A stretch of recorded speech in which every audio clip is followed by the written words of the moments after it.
السلام عليكم الاخوان ومرحبا بكم في فيديو جديد. القناة اللي كتسهل لكم الاخبار ديما بطريقة بسيطة وممتعة. اليوم عندنا واحد الخبر كبير بزاف. امريكا مع دونالد ترامب كتعترف مرة واحدة اخرى بان الصحراء مغربية 100%. غادي نعرفوا شنو القصة بالضبط من هذا الشيء كامل وعلاش هذا الدعم مهم وشنو الخلفية ديال الصحراء المغربية من الاول. بقاو معايا باش غادي نرجعوا بالتاريخ اللور ونفهموا كل شيء بالدارجة. ما تنساوش ديروا لايك وتشاركوا في القناة باش يوصلكم كل جديد. وخلينا نبداو.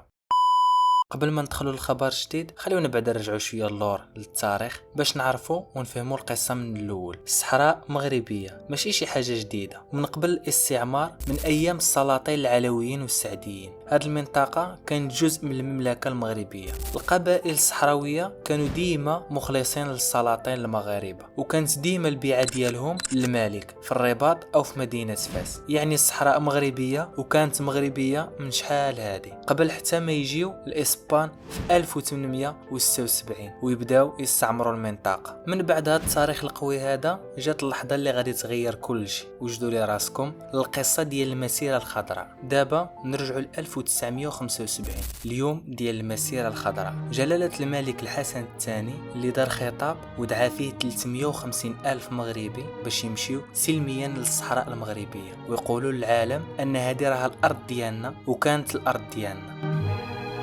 نبقى شعبي العزيز إلا شيء واحد، أننا علينا أن نقوم بمسيرة خضراء من شمال المغرب إلى جنوبه ومن شرق المغرب إلى غربه. علينا شعبي العزيز أن نقوم كرجل واحد بنظام وانتظام لنلتحق بالصحراء ولنصل الرحم مع إخواننا في الصحراء. هذا الحدث هذا كان نقطة كبيرة باش المغرب يسترد السيادة ديالو على معظم الصحراء من بعد ما خرجوا منها الإسبان. ولكن جات جبهة البوليزاريو اللي مدعومة من طرف الجزائر وقالت لا، خاص الاستفتاء واختيار الاستقلال. هنا بدا نقاش كبير والأمم المتحدة دخلت باش تحل المشكل، ولكن الاستيفاء اللي كان مقرر في 1991 ما داروش بسبب خلافات على من يحق له التصويت في هذا الاستفتاء هذا. ومن المسيرة الخضراء للدعم الدولي، دابا نشوفوا كيفاش امريكا دخلت على الخط حتى هي. في النهار الثاني من غشت 2025 وبمناسبة عيد العرش 26، الرئيس الامريكي دونالد ترامب اللي بعث برقية لجلالة الملك محمد السادس وقال فيها ان امريكا كتدعم سيادة المغرب على الصحراء المغربية ومقترح الحكم الذاتي هو الحل الوحيد الجاد. هذا الدعم هذا ماشي جديد، حيث في 2020 في عهد ترامب الاول اي في الرئاسة ديالو الاولى امريكا قالت نفس الشيء بحسب اتفاقية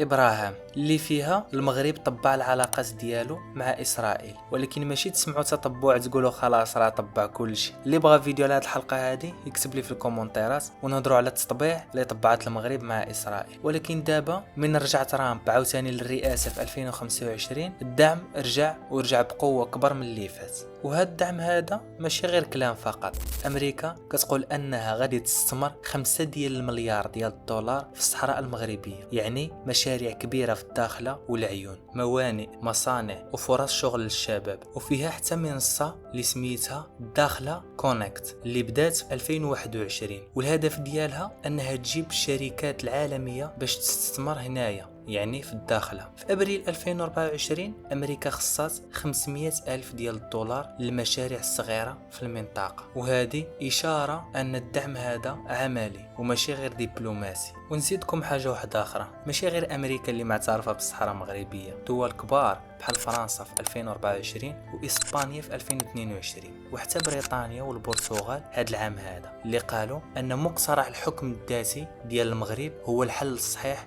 في المنطقة. يعني 3 ديال الدول الدائمين في مجلس الأمن اللي هما أمريكا وفرنسا وبريطانيا، واللي بقى دابا غير الصين وروسيا. من الناحية الثانية الجزائر والبوليزاريو اللي تعصبوا بزاف وقالوا ان هاد الدعم هذا غير مشروع، ولكن المغرب كيواصل وكيمشي بتقدم وبثقة. الصحراء مغربية وهذه هي الحقيقة التاريخية والدولية. في الختام الإخوان، الدعم ديال أمريكا للصحراء المغربية هو مكسب كبير للمغرب. اما من الناحية التاريخية الصحراء كانت مغربية، ودابا العالم غير كيأكد الاعتراف ديالو بهذه الحقيقة هذه. اما دبلوماسيا المغرب كيولي قوة كبيرة اقتصاديا، فيها استثمارات اللي غادي تبدل حياة الناس في هذيك المنطقة في الصحراء. ولكن شنو الخطوة الجاية؟ شاركونا الآراء ديالكم في الكومنتات، ما تنساوش ديروا لايك وتشتركوا في القناة باش يوصلكم كل جديد، وتهلاو في راسكم. الصحراء مغربية وديما غادي تبقى مغربية.